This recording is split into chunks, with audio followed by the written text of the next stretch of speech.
និច្ចចាខ្លួនខ្ញុំក្រៀមក្រុមចិត្ត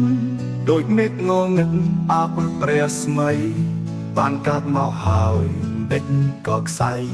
ជីវិតឥតន័យគ្មានខ្លឹមសារប៉ុន្តែផលបុណ្យ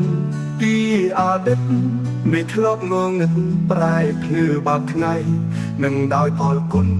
ទឹកដំម្ដាយថ្លៃទៅជីវិតសៃប្រែសូមមកវិញខ្ញុំសូមដឹងគុណបើអង្គទេវតា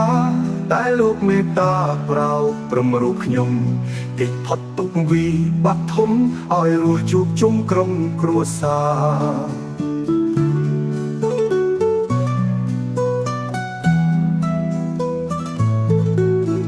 ចាំរៀងខ្ញុំច្រៀងសូសៀរៀបរាប់ពីរឿងប្រវត្តិឈ្មោះរបស់ខ្ញុំដែលកិច្ចពីគ្រួមករស់ជួបជុំ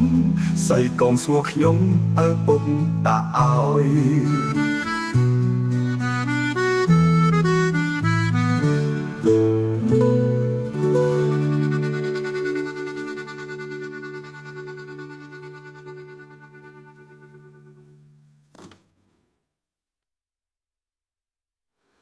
ចំរៀងខ្ញុំច្រៀង